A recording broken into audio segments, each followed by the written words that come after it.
Olá, caríssimos alunos, bom dia, boa tarde, boa noite. Hoje nós vamos dar continuidade aos estudos, pegando o assunto de movimentos circulares. Veja só, antes da gente pegar aí um novo tipo de velocidade que a gente vai ver, tá bom? E o assunto propriamente dito, vamos ver algumas definições. A primeira que a gente vai ver é o período que é simbolizado por esse T maiúsculo, tá bom? O que é o período?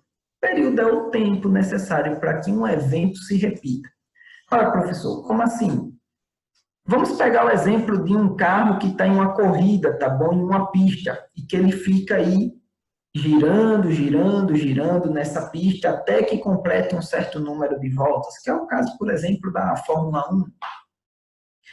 O tempo necessário para o carro completar uma volta é chamado de período. Ou seja, o período é o tempo necessário para se completar um ciclo, um evento, tá bom?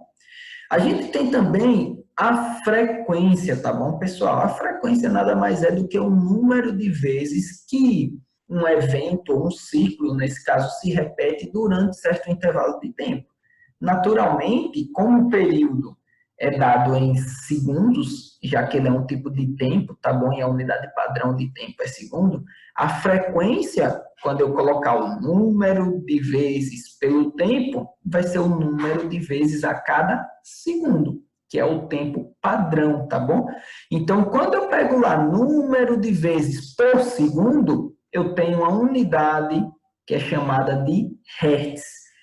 Ou seja, o Hertz, que é esse Hz que está aí, nada mais é do que o número de rotações por segundo, tá bom? Então vamos lá, pegar a equaçãozinha aqui da frequência.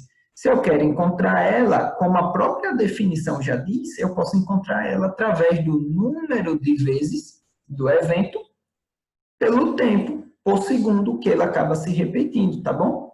Então vamos dizer, um objeto completou um ciclo em um segundo, a frequência dele é 1 Hz. Ele completou dois ciclos em um segundo, a frequência dele é 2 Hz, tá bom? É o número aí de repetições do evento por segundo. Nesse caso, ainda tem uma curiosidade que a frequência ela é o inverso do período.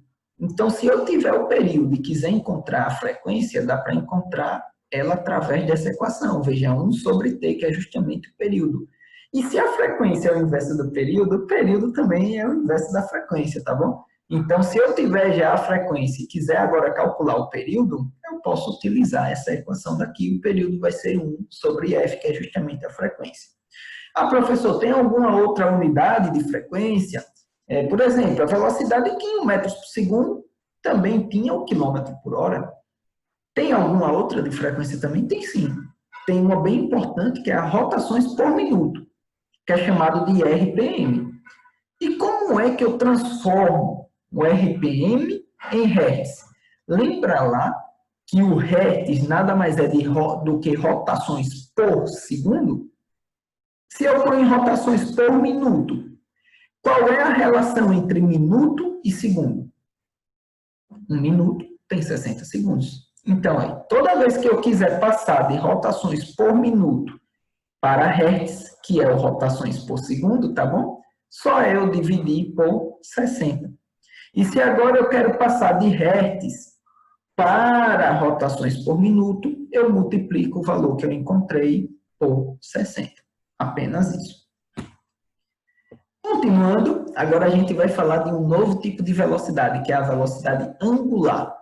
Como eu falei, o nosso movimento que a gente vai estudar agora é um movimento circular, ou seja, um movimento em forma de círculo. Nesse caso, a distância que a gente vai considerar, em vez de ser um comprimento, a gente vai considerar o que ele percorre no ângulo, ou seja, a distância que ele percorreu angular, tá bom? Lembra lá que velocidade ela era distância por tempo? E já que eu estou considerando o que ele percorre como um ângulo, eu vou dizer então que a velocidade angular, que é simbolizada aqui por essa letra grega ômega, ela vai ser o ângulo, a variação, nesse caso do ângulo, dividido pela variação do tempo. Ora, E veja só, esse ângulo eu não vou dar em grau, eu vou dar em radianos. Então, a unidade da velocidade angular vira rad por segundo, que é a unidade de tempo, tá bom? Ora, tem outra fórmula para eu conseguir encontrar essa velocidade angular? Tem sim. Lembra lá que nesse caso, na velocidade escalar, que era essa que a gente via, ela era dada por deslocamento dividido por tempo. A gente pode partir dessa e encontrar uma nova fórmula para a velocidade angular, que é o que a gente está vendo, a velocidade relacionada ao círculo, nesse caso, ao movimento circular. Qual é o comprimento total, nesse caso, em ângulo que pode ser dado uma volta, tá bom? Em graus, a gente diz que uma volta é 360 graus, não é isso? Mas em radianos, que é a unidade que eu vou estar usando aqui para... Nesse caso, em radianos, é 2π, que equivale justamente a 360 graus. Então, eu vou dizer que, nesse caso, a velocidade angular também pode ser 2π, que é a distância total aí, nesse caso, de um círculo, de uma volta completa, pelo tempo. E o tempo, a gente já viu que o tempo de uma volta ganha um nomezinho especial, que é o quê? Período. E é simbolizado por quem? Pela letra T. Então, se eu quiser estar calculando a velocidade angular aqui em uma volta, eu coloco a distância de uma volta, que nesse caso seria 2π, sobre o período, que é o tempo de uma volta, tá bom? Que é simbolizado por esse T maiúsculo. Isso daqui é dado também, tá bom? Em rad por segundo. Só lembrando, velocidade angular dada em rad por segundo. E, por fim, lembra que a gente viu no slide passado que o período é o inverso da frequência? Também aqui ele. Então, se o período, nesse caso, ele é o inverso da frequência, veja que eu posso substituir essa equação no lugar do período, eu posso colocar justamente a frequência, porque o período está o quê? Sendo o inverso aqui. Então, eu posso multiplicar esse 2π pela frequência.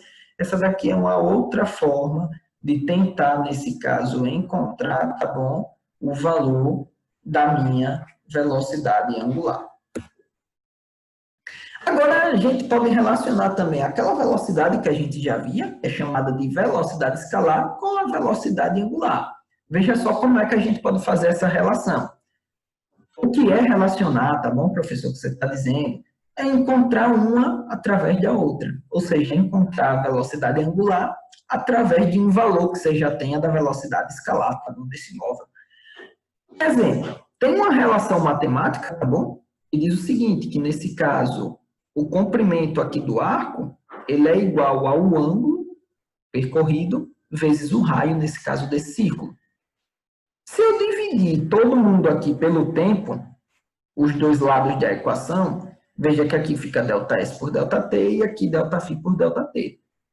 ΔS por ΔT é justamente a velocidade escalar que a gente via, que é o V. E ΔΦ por ΔT é o que a gente acabou de ver, a velocidade angular, que é essa letra ômega.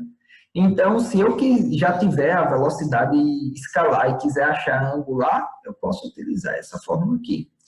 Ou, se nesse caso eu tiver a velocidade angular e quiser achar qual é a velocidade escalar, eu posso utilizar também essa equação aqui. Eu só preciso lembrar que eu tenho que ter o raio aí do movimento, o raio desse círculo, tá bom?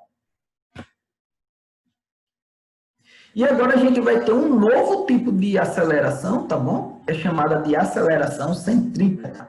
A gente viu a aceleração escalar.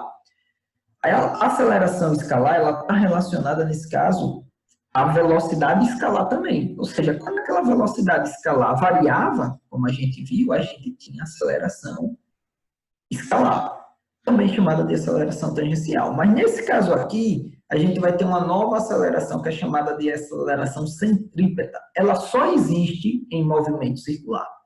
Se o movimento for retilíneo, que foi a maioria de todos os movimentos que a gente viu até agora, ou seja, um movimento em linha reta, essa aceleração é igual a zero. Por isso que a gente nunca calculou ela, nem se preocupou com ela, mas agora a gente está vendo o movimento circular.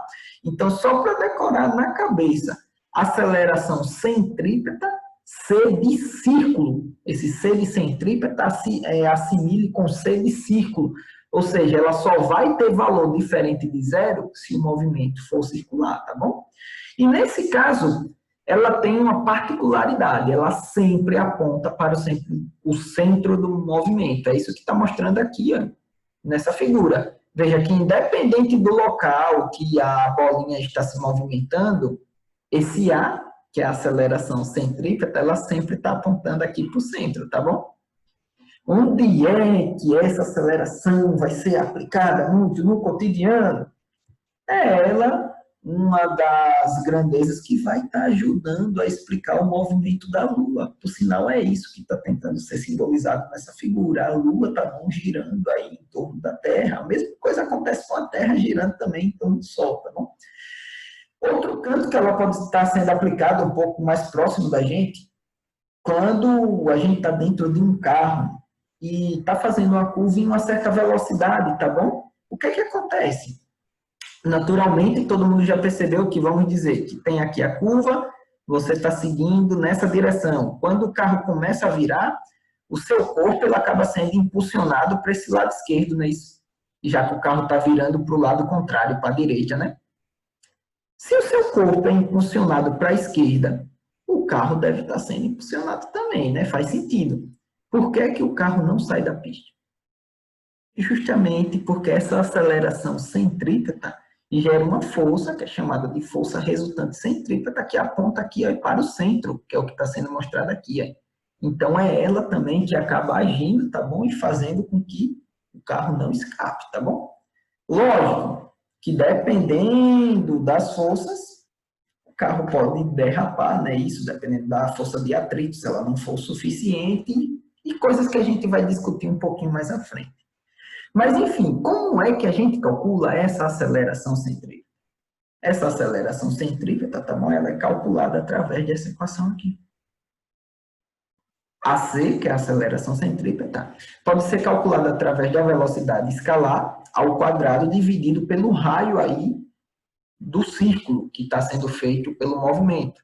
Ou ela pode ser também calculada através da velocidade angular, que é esse ômega, né? Através desta equação aqui. No caso, ela vai ser a velocidade angular ao quadrado vezes o raio.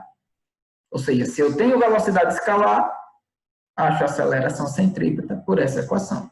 Se eu tenho velocidade angular, acho a aceleração centrípeta por essa equação daqui. E só para a gente encerrar, esse movimento circular, ele pode ser transmitido de um local para outro.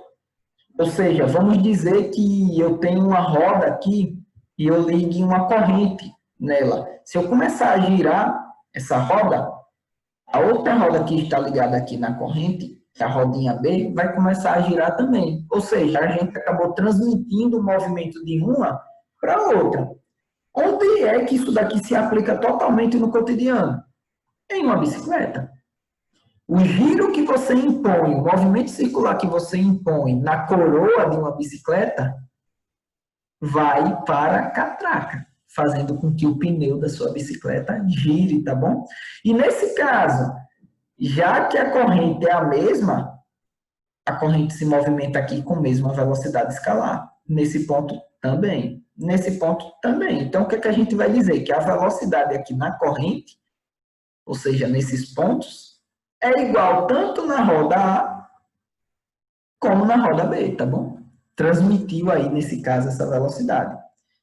E a gente já viu que tem como relacionar a velocidade escalar com a angular, né? Isso, velocidade escalar é igual, nesse caso, a angular vezes o raio. Então, veja, essa equação aqui de igualdade dessas duas velocidades escalares, elas viram essa equação aqui. A velocidade angular vezes o raio da primeira roda tem que ser justamente igual à velocidade angular vezes o raio da segunda roda, que é a rodinha B, tá bom? Ora, professor, tem como a gente relacionar a frequência? Porque, veja só, quem anda de bicicleta já deve ter reparado. Às vezes você está girando bem devagar, a catraca, tá bom? O pedal, só que o pneu está rotacionando em alta velocidade, né? Isso está com uma frequência muito maior, ou seja, um número de vezes por segundo muito maior do que o número de vezes por segundo do seu pedal. Como é que a gente poderia calcular a diferença de frequência de um por outro? Justamente através dessa equação. Lembre que a velocidade angular, ele pode ser 2π vezes f, que é a frequência. Se eu substituir, então, essa informação aqui, eu vou ficar com essa equação agora. 2π e 2π são valores numericamente iguais, tá bom? Então, a gente pode cortar eles dois. Após fazer esse corte, a gente fica com a relação da frequência da primeira roda vezes o raio dela, igual a frequência da segunda roda vezes o raio dela. Ou seja, a gente muda o raio tudo, mas consegue calcular a frequência, tá bom, da outra roda através dessas equações. Bom, pessoal, então por hoje é só. Até a nossa próxima aula.